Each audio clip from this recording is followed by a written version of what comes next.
महादेवाय नमः। मैं राधिका नंदन आप सभी मित्रों का फिर से महादेव संस्कृतम यूट्यूब चैनल में स्वागत अभिनंदन करता हूं। हम लोग संपूर्ण संस्कृत व्याकरण की श्रृंखला पढ़ रहे हैं और वर्तमान समय में हम लोग कारक प्रकरण पढ़ रहे हैं। ये कारक प्रकरण का 8वां भाग है और इस भाग में हम लोग चतुर्थी विभक्ति अर्थात संप्रदान कारक के कुछ सूत्रों को पढ़ेंगे। मुख्य रूप से हम लोग इस पार्ट में हम लोग कर्मणा यम विप्रैति सा संप्रदानम अर्थात संप्रदान करने वाला सूत्र पढ़ेंगे। उसके बाद चतुर्थी संप्रदाने सूत्र पढ़ेंगे और फिर तीसरा सूत्र पढ़ेंगे रुच्यर्थानाम प्रियमाणा। तो 3 सूत्र पढ़ेंगे हम लोग, कर्मणा यम विप्रैति सा संप्रदानम, चतुर्थी संप्रदाने और रुच्यर्थानाम प्रियमाणा।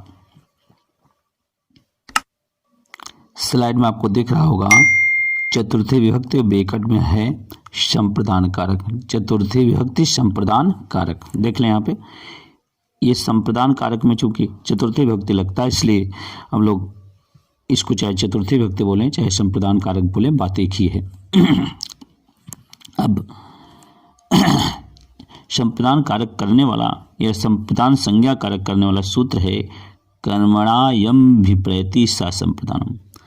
कर्मणा यम विप्रैति सा संप्रदान अर्थात ये सूत्र पहले समझें कि यह सूत्र अष्टाध्यायी के प्रथम अध्याय के चतुर्थ पाद का 32वां सूत्र है। जैसा कि हम जानते हैं अष्टाध्यायी संस्कृत व्याकरण शास्त्र में पाणिनि द्वारा लिखित ग्रंथ है जो अत्यधिक प्रमाणित माना जाता है संस्कृत व्याकरण शास्त्र में।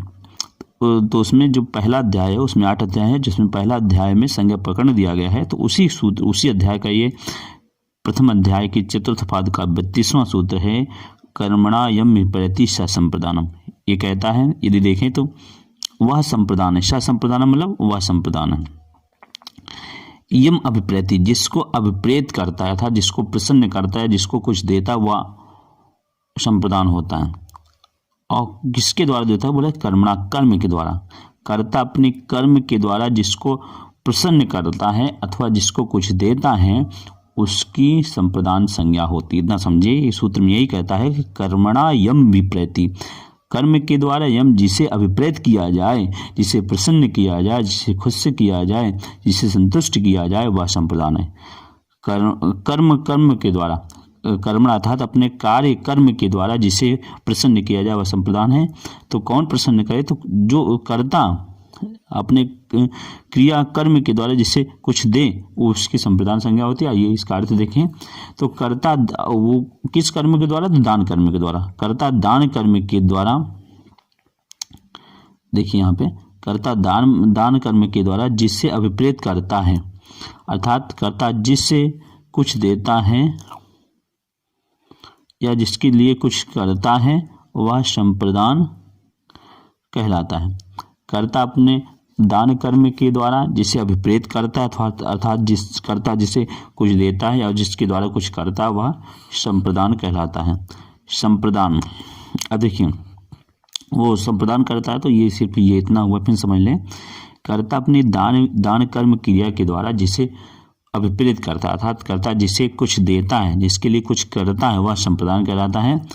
संप्रदान को यदि हम देखें तो सम्यक प्रदीयते अस्मै तत्संप्रदानम अर्थात जिसे कुछ दिया जाए परंतु उस वस्तु को वापस न लिया जाए वह संप्रदान कारक है। और इतना समझ लें संप्रदान कारक को उन्होंने और डिफाइन किया और कहा कि सम्यक प्रदीयते अस्मै तत्संप्रदानम। सम्यक प्रदीयते अस्मै तत्संप्रदान अर्थात सम्यक प्रकार से प्रदीयते मतलब दिया जाए अस्मै जिसके लिए वह संप्रदान है। जिसके लिए मतलब सम्यक प्रकार पूर्ण रूप से दिया जाए उसे संप्रदान कहते हैं, परंतु उस वस्तु को आपस में ना लिया जाए वापस ना लिया जाए वह संप्रदान होता है। अब जब संप्रदान हो गया तो संप्रदान में कौन सी विभक्ति लगती है इसके लिए अगला सूत्र आया चतुर्थी संप्रदान। इसके लिए अगला सूत्र क्या आया चतुर्थी संप्रदान है। देख लीजिए चतुर्थी संप्रदान है। अब देखिए ये विभक्ति विधायक सूत्र है। ये अष्टाध्याय के दूसरे अध्याय के तीसरे पाद के 13वां सूत्र है चतुर्थी संप्रदान। ये कहता है कि जहां संप्रदान हो उसमें चतुर्थी विभक्ति का विधान हो। जब संप्रदान हो जाए तो उसमें चतुर्थी विभक्ति का विधान हो। तो उदाहरण देखिए राजा ब्राह्मणाय गाम दत्तात् राजा ब्राह्मण के लिए गाय को देता है। राजा ब्राह्मण के लिए एकदम से दान करता है, गाय दोबारा वापस नहीं लेगा। इसलिए चूंकि राजा अपनी ददात रूपी गाम ददात रूपी क्रिया के लिए अपने गाय को ब्राह्मण के लिए सम्यक प्रकार से देता है, इसलिए कर्मणा राजा अपने कर्म के द्वारा अर्थात देने रूपी क्रिया की कर्म अर्थात गाय के द्वारा ब्राह्मण को अभिप्रेत कर रहा है, ब्राह्मण को खुश कर रहा है। इसलिए कर्मणा यमी अभिप्रेति सा संप्रदानम सूत्र से ब्राह्मण शब्द की अपादान संज्ञा संप्रदान संज्ञा हुई। यहाँ समझ लें, राजा करता है जो अपने कर्म अर्थात गाय के द्वारा ब्राह्मण को अभिप्रेत कर रहा है, प्रसन्न कर रहा है, इसलिए ब्राह्मण की संप्रदान संज्ञा हुई। और जब ब्राह्मण शब्द की संप्रदान संज्ञा हुई तो चतुर्थी संप्रदान सूत्र ने उसमें चतुर्थी विभक्ति लगाकर ब्राह्मणाय बना दिया और इस तरह पूरा वाक्य बना, राजा ब्राह्मणाय गाम ददाति। राजा ब्राह्मण के लिए गाय को देता है अर्थात ब्राह्मण गाय को दान करता है। दूसरा उदाहरण है माता बालकाय फलम ददाति। माता बालकाय फलम ददाति। यहाँ देखिए माता करता है और उसका कर्म है फल। माता अपने फल रूपी कर्म द्वारा बालक को अभिप्रेत कर रही है, इसलिए बालक शब्द की कर्मणा यम अभिप्रेति सा संप्रदानम सूत्र से इसकी क्या हुई? अपादान संज्ञा हुई। क्या हुई? अपादान संज्ञा हुई। देख ले क्या हुई बताइए? अपादान संज्ञा हुई। सॉरी बार बार वही गलती हो रही है। कर्म की क्या हुई? तो इसकी संप्रदान संज्ञा हुई बालक की। और जब संप्रदान संज्ञा हो गई तो चतुर्थी संप्रदान सूत्र में चतुर्थी विभक्ति लगकर बालकाय शब्द निष्पन्न हुआ। अब आइए अगला आया कि उपाध्याय गाम ददाति। उपाध्याय गाम ददाति। वहाँ यहाँ देखिए कर्ता छिपा हुआ है, इसे पूरा वाक्य बना लें, कर्ता को ला लें तो सा उपाध्याय गाम ददाति। वह उपाध्याय को गाय देता है, उपाध्याय के लिए गाय देता है। यहाँ देखिए कर्ता जो है अपनी गाम रूपी कर्म के द्वारा उपाध्याय को प्रसन्न करना चाहता है। किसको प्रसन्न करना चाहता है? उपाध्याय को। इसलिए उपाध्याय की कर्मणा यम अभिप्रति संप्रदानम से संप्रदान संज्ञा हुई और संप्रदान संज्ञा होने के बाद चतुर्थी संप्रदान से उसमें चतुर्थी विभक्ति होकर उपाध्याया बनी। उपाध्याय बना और बना सूत्र पूर्वक उपाध्याय गाम ददाति। उपाध्याय के लिए गाय को दान देता है। फिर अगला आया ब्राह्मणाय भूमि ददाति। यहाँ देखिए कर्ता अपने भूमि रूपी कर्म द्वारा ब्राह्मण को अभिप्रेत कर रहा है, इसलिए ब्राह्मण भूमि कर्म के द्वारा ब्राह्मण को अभिप्रेत कर रहा है, इसलिए ब्राह्मण शब्द की कर्मणा यम अभिप्रेति सा संप्रदानम से संप्रदान संज्ञा हुई और चतुर्थी संप्रदान से उसमें चतुर्थी विभक्ति लगकर ब्राह्मणाय शब्द निष्पन्न हुआ। आइए अगला सूत्र देखें। तो ये आपको ये दो सूत्र समझ में आया होगा। पहला है कर्मणा यम अभिप्रेति सा संप्रदानम, यह संप्रदान संज्ञा करने वाला सूत्र है। फिर चतुर्थी संप्रदान या विभक्ति करने वाला सूत्र हम लोगों ने पढ़ा। आइए अगला सूत्र देखते हैं।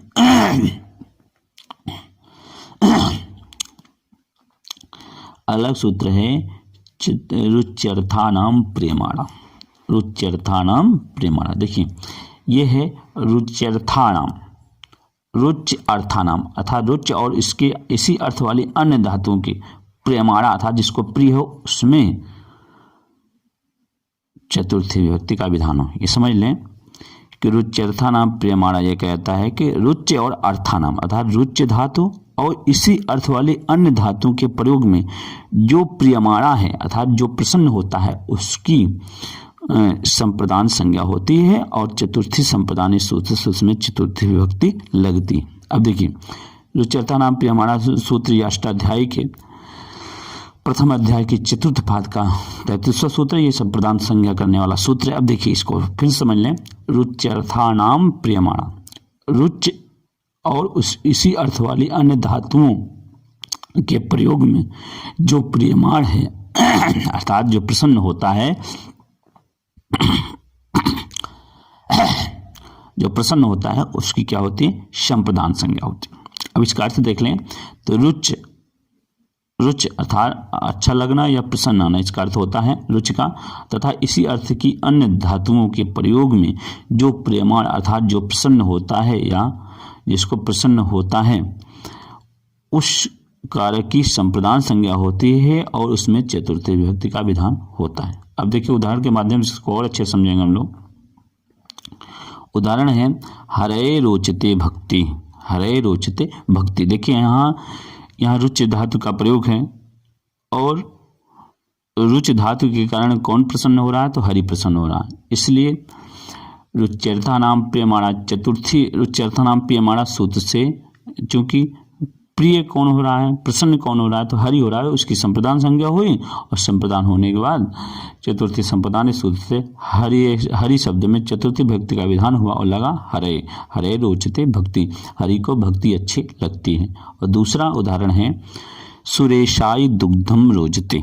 यहाँ देखिए रोचते शब्द रुच धातु का प्रयोग है और रुच के कारण जो प्रसन्न हो रहा है, दूध से जो प्रसन्न हो रहा है वो सुरेशाय है, सुरेश है।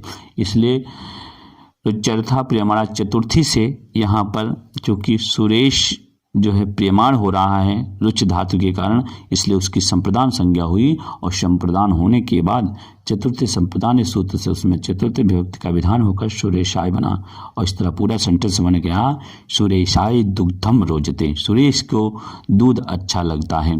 फिर अगला है तीसरा उदाहरण है मह्यम मोदकम रोचते, मह्यम मोदकम रोचते, मुझे लड्डू पसंद है अथवा अच्छा लगता है। यहाँ देखें आप यदि तो रुच्यर्ता नाम प्रियमाणा चतुर्थी के कारण रुच धातु का प्रयोग है और रुच धातु से मह्यम अर्थात मुझे प्रसन्नता हो रही, मुझे प्रियमाण है, इसलिए रुच्यर्ता नाम प्रियमाणा चतुर्थी से रुच्यर्ता नाम प्रियमाणा सूत्र से मह्यम पद की संप्रदान संज्ञा हुई। फिर इसके बाद अगला सूत्र प्रवृत्त हुआ चतुर्थी संप्रदान है। इस सूत्र से मह्यम शब्द में चतुर्थी विभक्ति होकर मह्यम शब्द बना, अहम शब्द में चतुर्थी विभक्ति होकर प्रयोग होकर मह्यम शब्द बना और पूरा सेंटेंस बन गया मह्यम मोदकम रोचते, मुझे लड्डू पसंद है। इसके बाद आइए चौथा उदाहरण है मह्यम ओदनम रोचते, मुझे भात अच्छा लगता है। यहाँ देखिए रुच धातु का प्रयोग है और रुच के कारण जो प्रियमाण है वो कौन है, मुझे है, इसलिए रुच्यर्था नाम प्रियमाणा सूत्र से अहम अर्थात मुझे शब्द की संप्रदान संज्ञा हुई और संप्रदान चतुर्थ से उसमें चतुर्थ विभक्ति का विधान होकर मह्यम पद बना और पूरा सेंटेंस बन गया मह्यम ओदनम रोचते, मुझे भात अच्छा लगता है, मुझे भात अच्छा लगता है। इस तरह रुच्यर्ता नाम प्रियमाणा चतुर्थी से की हरे सुरेशाय मह्यम मह्यम इत्यादि पदों की संप्रदान संज्ञा हुई और संप्रदान चतुर्थी से उसमें चतुर्थी विभक्ति का विधान होकर चतुर्थी विभक्ति लगकर हरे सुरेशाय मह्यम शब्द बना। अब इसको स्पष्टीकरण देख लें कि यहाँ हरि को भक्ति पसंद है, सुरेश को दूध पसंद है, मुझे लड्डू पसंद है, मुझे भात पसंद है। तो जिससे पसंद है वो प्रियमाण है, जिससे पसंद है वो प्रियमाण है अथवा जिसे अच्छा लगता है वो प्रियमाण है और जो प्रियमाण है उसी की संप्रदान संज्ञा होती है किस सूत्र से, तो रुच्यर्ता नाम प्रियमाणा से और संप्रदान में चतुर्थी विभक्ति होती है, इसलिए हरे सुरेशाय मह्यम में चतुर्थी विभक्ति का विधान हुआ।